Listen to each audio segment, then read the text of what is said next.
This is a Board of Health meeting starting tonight at 6 o'clock. Can you read the Open Public Meeting Act if we don't have a quorum, Madam Clerk? I mean, does it count? Obviously, you can read it. Yeah, it counts. In accordance with the Open Public Meeting Act of the State of New Jersey, adequate notice of the Tuesday, June 23rd, 2020 regular meeting of the Franklin Township Board of Health was provided as required by law. We now have the Pledge of Allegiance. Everyone else mute, and Councilman Chase will say the Pledge of Allegiance. Council members do not have to stand. Go ahead, Mr. Chase. I pledge allegiance to the flag of the United States of America and to the republic for which it stands, one nation, under God, with indivisible, with liberty and justice for all. Okay, thank you. I guess we cannot do roll call, or there's no need for that until we have a quorum. We can't approve the minutes. We can't adopt the resolution, but we could have the report. We don't do roll call? Well, I know we don't have a quorum. Madam Clerk, do you have guidance on that? I can call the roll, then that shows that we don't have a quorum. Okay, go ahead. Councilman Embarrasson? Councilman Chase? Here. Councilwoman Francois? Councilman Galtieri? Here. Mayor Kramer? Here. Deputy Mayor Onijaka? Councilwoman Pruitt? Councilman Vasanella? Here. Councilman Wright? There's only 4 members present. Okay, we need one more, but we can't do approve the minutes or adopt the resolution. And we could hear from our Director of the Department of Health. Dr. Namita Reddy is the health officer for the county and the head of our Department of Health. Dr. Reddy. You're muted.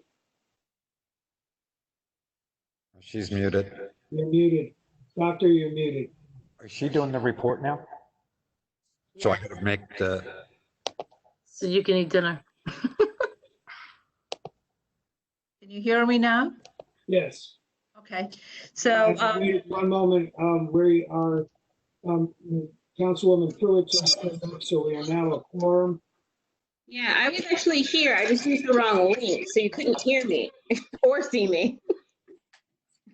Okay, so we're, excuse me, we're a quorum. I'll mute so I can cough in silence and you can begin your report.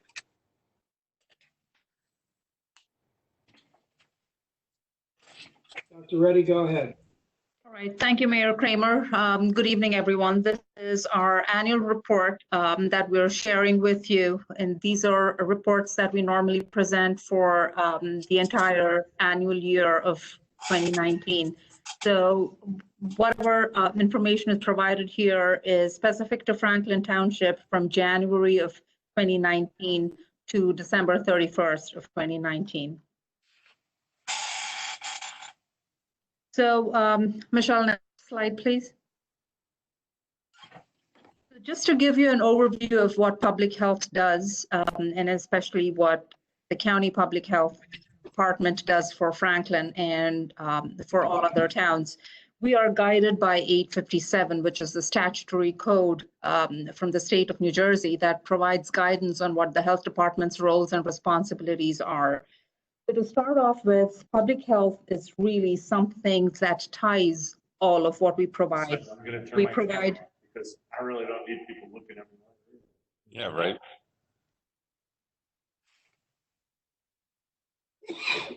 Mr. Vornlocker, please mute. I am muted. All right, so to continue, there are a couple of things that we provide. Next slide, Michelle. So we start with consumer and then environmental health. This is one of the pieces of information and then services that we provide. And everyone knows this part of the service as food inspectors or food inspection. So it's really the consumer and environmental health program does retail food establishment inspections. They do the mobile food inspections, public health nuisances. They do septic inspections, notice of violations, and then, as you could see, these are the numbers of the number of inspections that were done for Franklin Township for 2019. Most of them are categorized by risk, and the retail food establishment inspections, most of them were the risk 2 category. Next slide. Our County Environmental Compliance and Enforcement, or the CEHA program, is an arm of the State Department of Environmental Protection. We receive funding to provide these services for the entire county of Somerset, and this includes Franklin Township. Some of the things that our CEHA program provides are solid waste, transportation and disposal, ensuring recycling compliance. We look at both public non-community well systems as well as safe drinking water. We look at air pollution, water pollution, pesticides. We also ensure that idling is not allowed, and then we enforce idling prohibition. We support hazmat emergency response and then household hazardous waste drop-off events. And we also respond to complaints from citizens regarding environmental issues, whether it's nuisance, noise, odor, or any visible emission complaints as well. The next slide will actually show you what we did in Franklin Township the last year.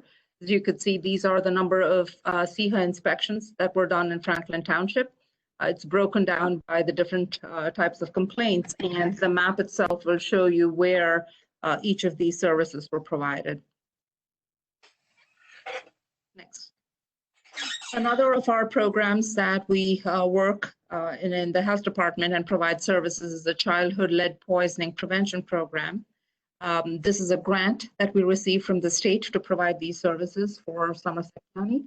And the goal of the lead poisoning team is to reduce the burden of lead poisoning in Somerset County. So what we do is we look at the lead level, the reports that come to us, assess them, and if it meets a certain threshold or criteria, we respond and investigate those cases, including an environmental inspection to make sure that the lead levels are brought down. Next slide, please. So this report from the lead tracks management actually shows you the different levels of lead and what we responded to in Franklin Township, which is highlighted. Our next program is the Health Education and Health Promotion Program. We have done school outreach, social media campaigns. We've done Fight the Bite, food handler classes that we hold on a regular basis. We also come out into the community to support community health programs and provide tools for healthy behaviors.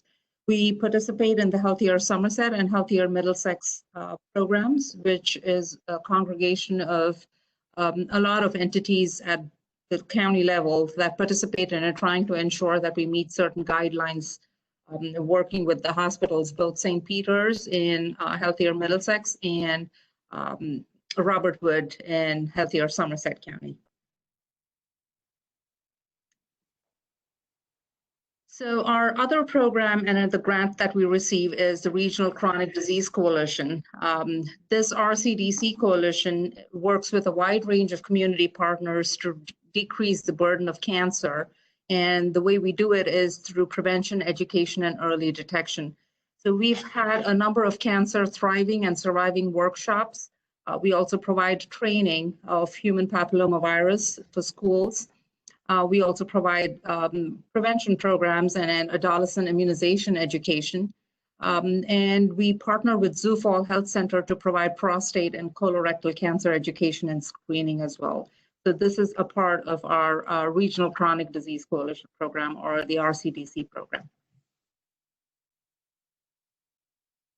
And the other piece of our services include communicable disease reporting and surveillance. These are reports that are provided by labs into the state database.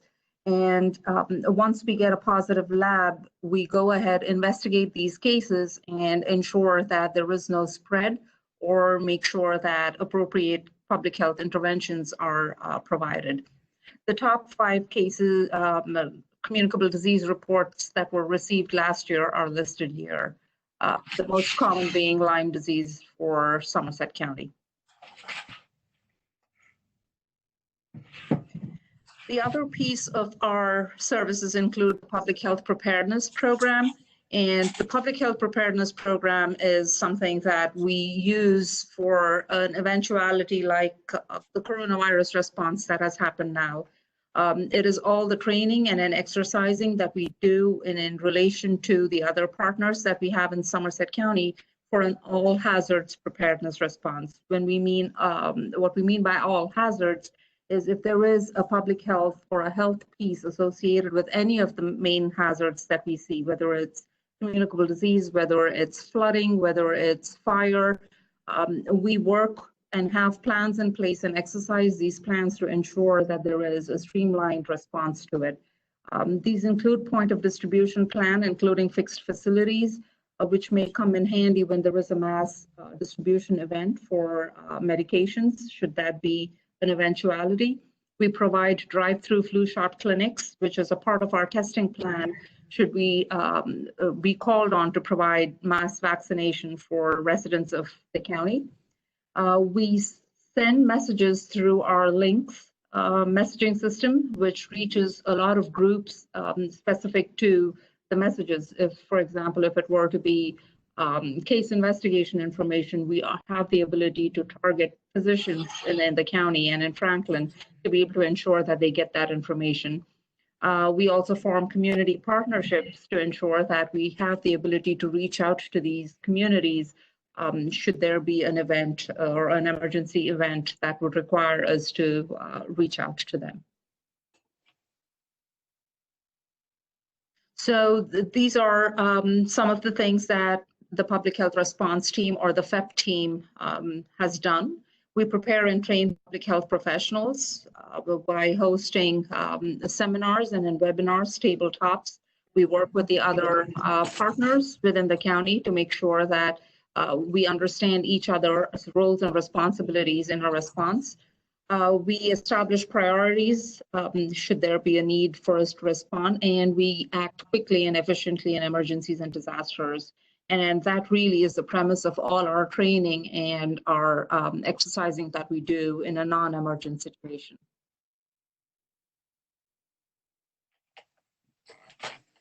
So this is our county link system where we provide messages. There are 4 different kinds of messages that come through, and they're prioritized, whether it be public health information, whether it's a public health update, whether it's an advisory, or whether it's a public health alert, which would be our highest level of alert that we would send out. Our biggest response in 2019 was the hepatitis A, and this is exactly something of a situation that would unfold, which would involve both our food and consumer safety program. It would involve our emergency response program. It would involve case investigation and a disease investigation. And this is what it means to have a coordinated healthcare health department response. And then this was something that we started with 1 case of hepatitis A.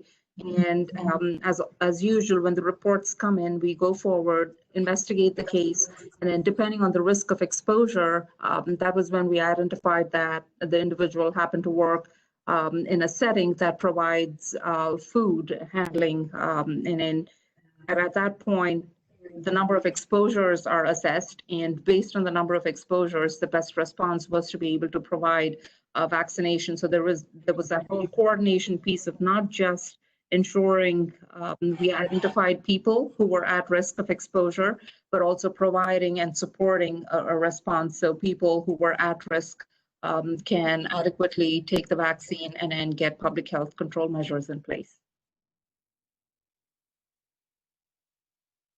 some more of our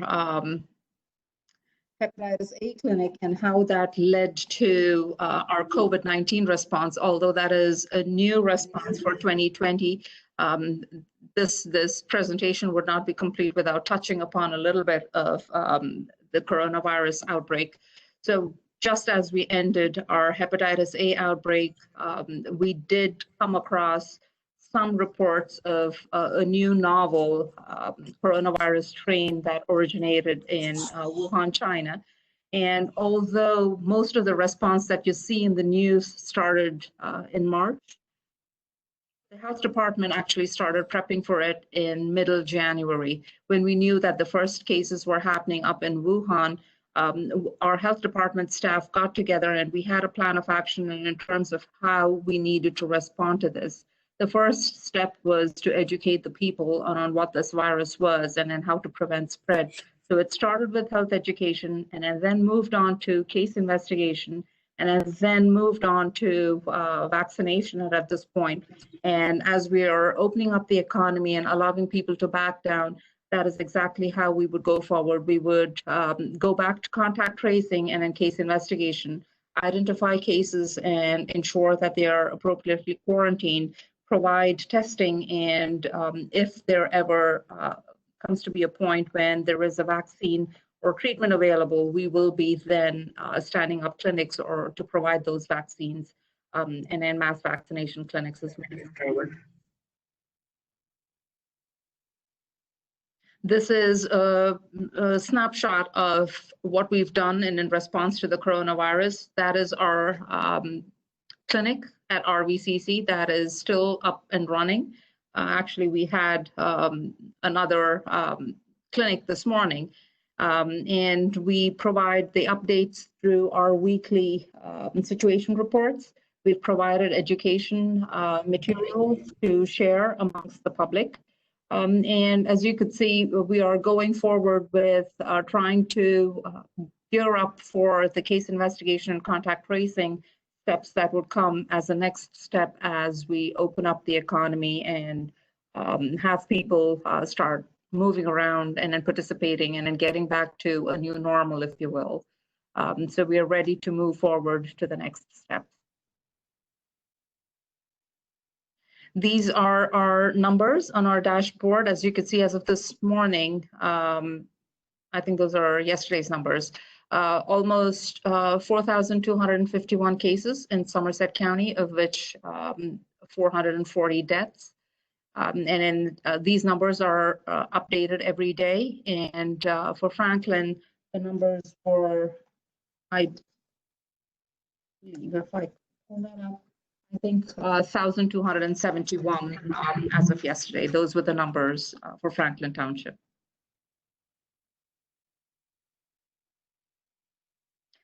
So that is, in a nutshell, an overview of the health department and its role in Franklin Township. If there are any questions, I'm ready to take them.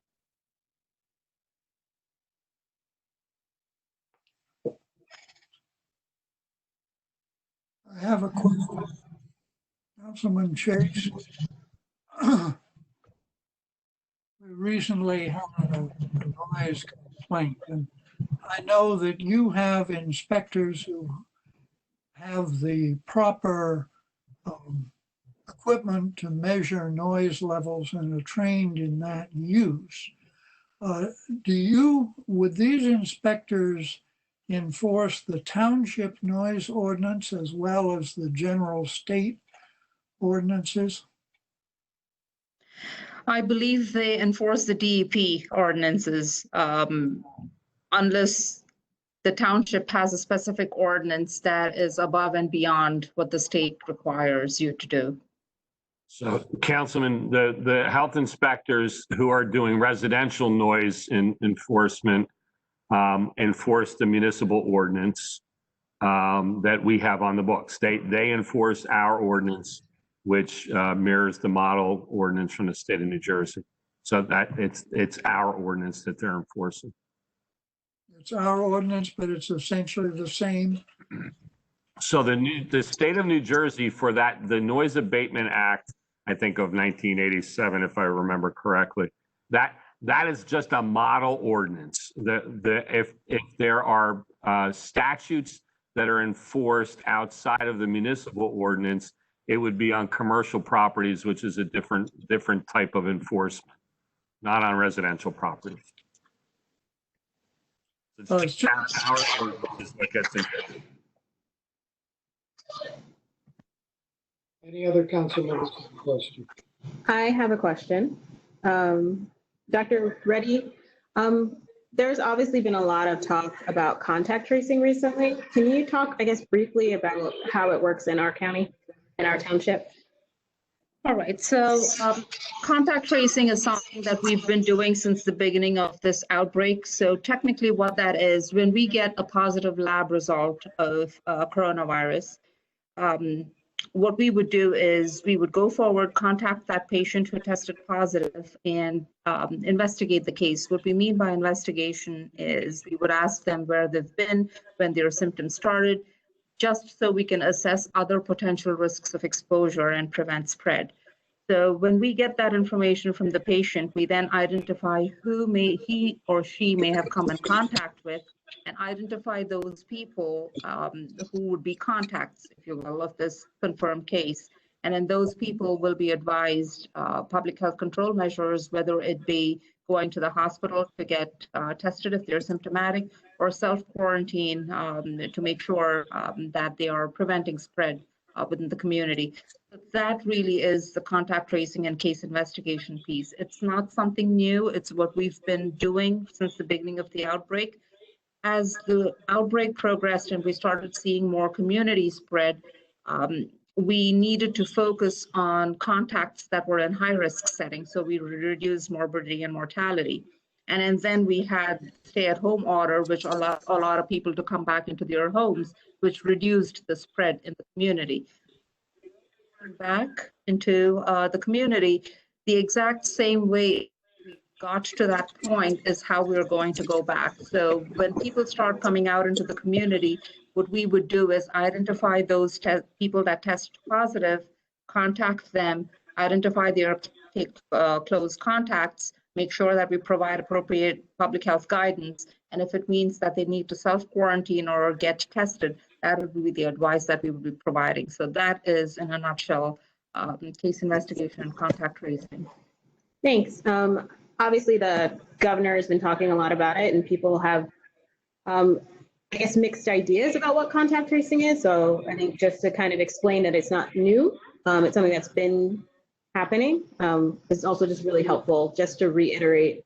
And has it been pretty good response rates, like for our township, people cooperating with the investigations, or? Absolutely. Yes, most of, although we haven't moved to this new phase of contact tracing where the state is hiring people to be able to remotely do that, our nurses have had contact with a lot of people, and I think that has helped to have that relationship built. So we've not had any problems relating to anyone, even in Franklin Township, to get the information that we need for contacts, whether it be a long-term care setting or whether it be people in the community.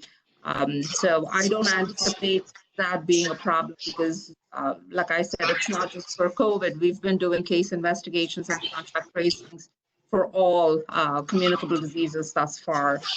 But I think there is a fear of the unknown. And I think as we talk about these people remotely, there's also a fear of people getting scammed, of people that are calling. So I think that combined with the fear of the unknown is what is driving people to be a little bit apprehensive about this. But I think as we move forward with the appropriate PR messages that I think the state is trying to put together, we should be able to address this. But we've had no problem reaching out to anyone thus far.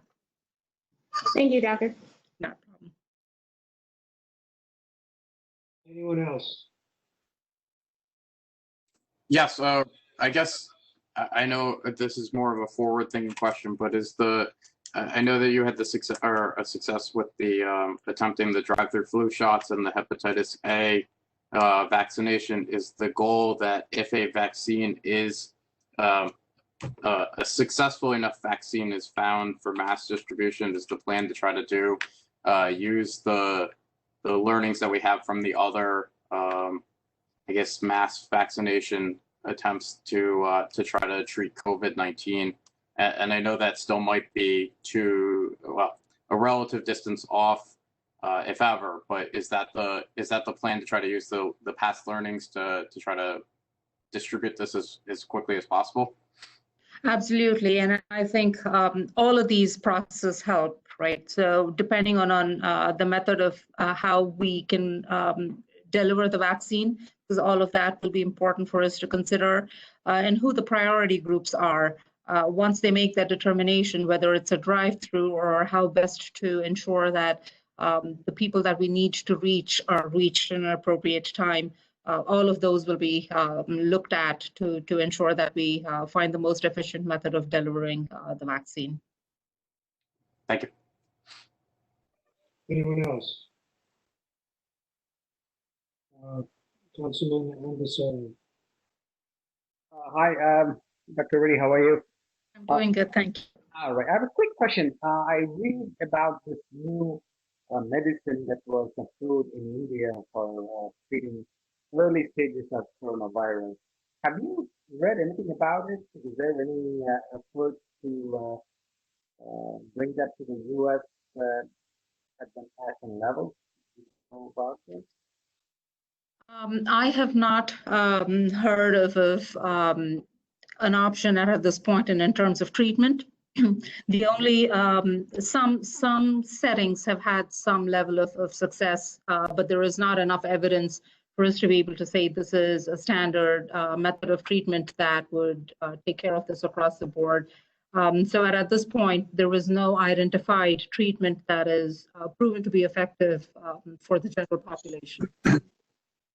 This company is called Glenmark, and I think they are licensing it from Japan, apparently. So it just got approved a couple of days ago. Okay. There was an article about it. Anyway, I thought I would just bring it up. That's all I had. Thank you. Any other questions from council? Mayor? Go ahead. Yes. Councilman Vasanov. Yeah, so I touched on it, and maybe I didn't hear it all, but I kind of would like to expand a little bit, if you could, on if the Board of Health, the Health Department will be getting involved with the distribution, prioritizing who gets, etc., with a vaccine. Fast forward, maybe it's January, maybe it's next May. Should we not be working on plans now, or we will not be involved in the distribution if it's put out by a private company? I'd like to try to get more clarity as to what is hopefully the inevitable, and that being a vaccine mass distributed, understanding there's certain groups of people that are much more vulnerable than others. So, I'm sorry. So we do have a plan in place in how we mass distribute medications and vaccines. So this is what we've been tried and tested for the past 15 years that we've had our emergency response functions given to us. And we've tested it on multiple occasions, right? We've done flu clinics, we've done hepatitis A vaccines. So the plan is in place and in terms of how we can provide medication. Once the medication is available, it definitely would not be just the county health department's decision. It would be the state's decision, and I would think a guidance from the state in terms of who the priority groups would be and who needs to be prioritized when they can be distributed. So that guidance will be provided from the state. We would not be making those decisions on identifying priority groups. Rather, once the state provides a list of priority groups, we would then formulate a plan on how best to reach them and then ensure that we provide those services to them in a timely fashion. So we have a plan in place. We have an outreach effort to reach these populations once they are defined by the state. But it's really the process, I think, at this point is how the vaccine would get procured and how they would distribute it. But that is really more of a state and a federal government decision on how that would come through. I understand what you're saying. Maybe you can just let us know. Is the state where they should be with that plan and guidance? Understanding could change, but are they ready in your view? Yeah, I can't speak for the state. So I think that at this point, there are a lot of unknowns, mainly in terms of the number of doses of vaccines that would come through. And I think that depends on, from what my understanding is, I think there are a number of companies that are producing the vaccine. So it's really a matter of the vaccine that would be more relevant in a clinical trial that proves that it's appropriate for everyone to use. And I think the guidance really would be at that point, how many doses are available and how they distribute it out. Would they then distribute it out to states that are seeing an outbreak at this point, or would they distribute it out to all states equally? Those are the decisions that need to be made. So at some point, if there is some amount of doses of vaccine that come to the state, then it's their decision. Would it be equally distributed out to every county? And then even within each county, how do we then break it down? So it's a lot of those unknowns that need to be addressed before we actually reach out and then do our actual vaccination clinics. So to make it simple, we're ready to go, but we have to have guidance by the state. But we have everything that you feel we need to in place so that when that guidance comes through and whatever accessibility we have to the vaccines, we're there to help if indeed it gets distributed or handled through the county health department. Correct. We are ready to go, and then we've done this many times before. Unless there's a whole different system of deliverance that we need to, but we have the ability to actually up and go. Thank you. Not a problem. Okay, so everyone's asked a question. I have some questions. One that I submitted to you today, as best you can answer. One of the things I'm interested in is in-house infections. So in other words, one person in a house, for instance, gets the COVID-19. Do we have numbers on how much it spreads within the house, or what percentage of the people in our town have caught it from a family member? So I did go back and then pull up confirmed cases for Franklin just to get an idea. And then the only way to be able to do that would be to actually get confirmed cases, sort them by address, and then see how many people within each address tested positive. So while I was looking through that, there were two separate issues that I saw. There were some where we had 2 to 5 cases, which I think would be more likely a household cluster, versus somewhere where we had 15, 20 people listing as the same address, which I think was more related to long-term care facilities where people identified that as their primary residence, and then there were outbreaks. So I broke it down into 2 different categories, one where there were less than 5 cases associated with an address. And we had approximately, and this is just crude numbers, I didn't go clean up, it's just glancing through. I found approximately 128 addresses, which had about 2 to 5 people associated with a single address. But where we had addresses for more than 5 cases, most of them were about 10, 15 cases associated with a single address. We had about 18 cases associated with that. Now, in order to be able to definitively say if these people were associated with a household cluster versus if it was associated with a congregate setting or a long-term care setting, we'd have to go into each address, map it out, and then make sure that it's not a long-term care facility or it is actually a residential address. But those are the numbers that at first glance I was able to pull up. So we've had about 126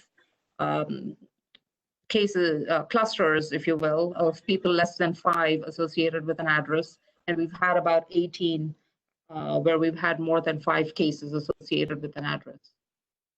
So 126 clusters. I would not classify them as clusters unless we go forward and then make sure that these are addresses of residential, but we've had 126. Do duplicate addresses. 126 instances where we had more 2 to 5 people associated with a single address. Yeah, so I would be very interested in how that works age-wise. And obviously you're not going to have this, but was the first case a younger person perhaps, and they may have been asymptomatic, and then it spread that way. We're looking at a large number of asymptomatic cases, or the paper I read today, printed on June 3rd, said 40 to 45% of this, 40 to 45% of the spread they felt was from asymptomatic cases. So I was wondering if we were seeing or had any evidence of that in Franklin. That's a large number of cases. Then the other thing I was wondering about is, do you have any sense of the number of negative tests in Franklin? I know, the state publishes this. I know it's harder to get at the local level. Do you have that? So we could, the problem with, I could get it for our test site that we have up in our VCC because I have access to the test database itself. So for me to be able to, and then we publish those numbers. I think the last positivity rate was 17%. So the rest of it was negative. But this is just for one lab. I'll have to actually go back and then take a look at all the other labs that report for Franklin. And then be able to drill that down. And then that is a harder number to reach because the state has in its advantage the numbers and the volume to be able to break down that data. For us, I can access the RVCC test site data, and then that I could provide, and I could break it down by Franklin residents as well. But the larger number that goes into the state database would be much harder to extract and in terms of positive and negativity. Okay. And on the state level, the state is able to provide demographics, and I would be very interested if we could get demographics. What they're doing is deaths. They're not doing cases, but deaths. Right. Are we able to do that in Franklin or not? So we should be able to do that by deaths. One of the problems, well, I did look at race breakdown in Somerset County and in Franklin Township. And the last time that we had spoken about it, we had very few people reporting race in confirmed cases. Although I did take a look at it, we're still at about 38% people reporting race. 62 of them are still unknown. But if just for an interesting perspective, I could just read out what we found. So of the 38% that reported race in Franklin Township, 15% reported being Black or African American, 62% were unknown, and 18% were white. We also had a few 0.002% Alaska Native and American Indian, and we had 0.3% Pacific Islander and Native Hawaiian. So that is still a lesser amount of people that actually reported, which was just 38%, but that is the breakdown of the reports of race in Franklin County. Yeah, so for the general public, you are required to report race. However, one of the options is unknown. Correct. That's what a lot of people choose. They're in a rush, I suspect. And right, it is a required field in the lab report. So for them to be able to move on to the next screen, they'd have to pick one of them, and then most of them just pick unknown or other, which really doesn't tell us much in terms of what we're looking for. But 38% is what we have. okay. All right, that's it for my questions. I guess unless you have something else, Dr. Reddy? No, that's all I had. Okay, the other things we have to do are minutes, public session. I guess you should hang around for public session. We'll do public session, and then we'll go back and do the minutes and the resolution. So do we have a motion to open to public session? So moved. Second, Moved and seconded, all in favor of opening public session, say aye. Aye. Opposed, say nay. Motion is carried. We are open for public session. Anyone wishing to speak? Well, Mr. Vornlocker will handle it. It'll be 2 minutes a person. Mr. Vornlocker, if you can, Actually, Mr. Mayor, I will not be handling it. Mr. McQueen will be handling it, and he'll be giving instruction now. okay, very good. Good evening, Mr. Mayor. For all those that are connected as an attendee on the computer, if you open your chat window on the bottom right, there is a raise hand feature. We are asking that you raise your hand so that we can call on you one by one. If you are dialed in by the phone and wish to speak, please hit *3 on your phone. That will raise your hand. Once I call on you, you can hit *3 again. It will lower your hand. And same with those that are dialed into the computer. Once you raise your hand after we call on you, the option will then be to lower your hand, and we ask that you do that. So at this point, if anybody would like to speak, I see that we do have Linda Powell indicating, so I'm going to unmute Linda Powell. You are unmuted and able to speak. Hi, can you hear me? Can you hear me? Yes, Linda. I just had a question of the doctor in terms of tracking. I came in late. For example, at work, which is in a different county, I was exposed to several people who were COVID positive, but I was never contacted by anyone about the exposure. And I just wondered how the contacting worked. In fact, they came back and asked me if I was contacted anyone that was in contact with anyone who's COVID positive. And they were surprised when I said yes. Dr. Reddy, do you have an answer for that? So I didn't hear the entire question. You were breaking up. So from my understanding, what you're saying is you were exposed to people and then someone from outside the county, but no one contacted you for contact tracing? Right. All right. So the way case investigations work, if the confirmed case is a resident of one of our towns that Somerset County covers, or whether it's Franklin, we would then reach out to that individual and follow through on that case. So if that particular individual that tested positive that you came in contact with was a resident of some other town, your health department would be the ones that would be reaching out to do the contact investigation and case investigation. So at this point, if they have not reached out to you, depending on when your exposure was, if you could forward that information to me, I could reach out to that health department and see what their response was and in terms of follow-up. But that's generally how it works. It's based on the place of residence of that individual who was confirmed.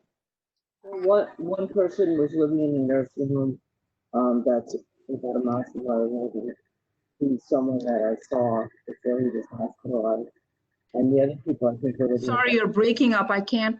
Sorry, I'm on my computer and the audio doesn't work well. One person was a resident of a nursing home in Somerset County, and other people who was exposed to, and other people, I believe, were from Middlesex, but even more people.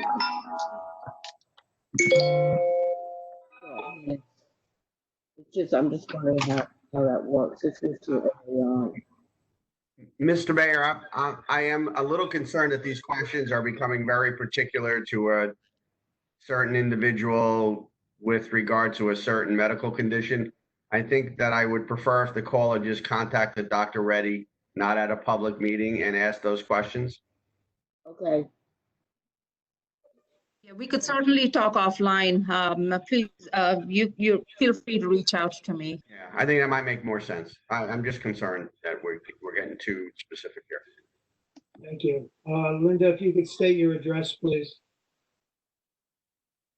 Oh, sorry, 22 Buckle Drive. Okay. Eggs ready. Anyone else? Hey, Linda, if you could lower your hand the same way you raised it. Anybody else that wishes to speak, please raise their hand.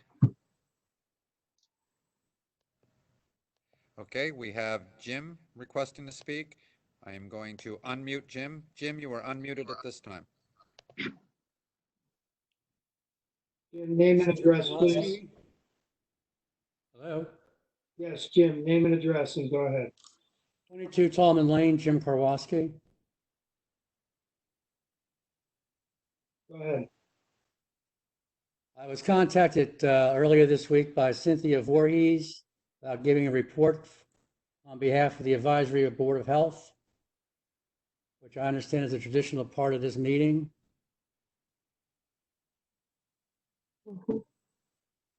I'm not sure she's able to attend, so I made a point to being available tonight. Okay, do you have anything to state on behalf of the Advisory Board of Health? Just that we've been frustrated that we've not been able to meet, and we look forward to being able to do something more productive than we have over the last 6 months. I will be in touch with Cynthia, and we'll see if we can coordinate something where we can do something in a safe and reliable manner. Well, you can certainly use the township's assets of the WebEx. We can arrange that, have Cynthia contact the manager, and that can be arranged. Other committees have done that. All right, I'll get back to her on that. Okay, thank you. Well, anyone else? They can raise their hand. Mr. Mayor, I do not see anybody else with a hand raised.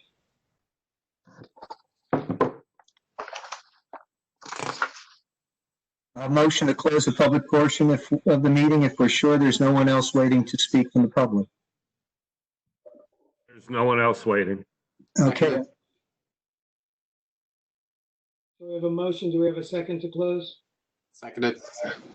Moved and seconded. All in favor of closing public session, say aye. Aye. Opposed, say nay. Motion is carried.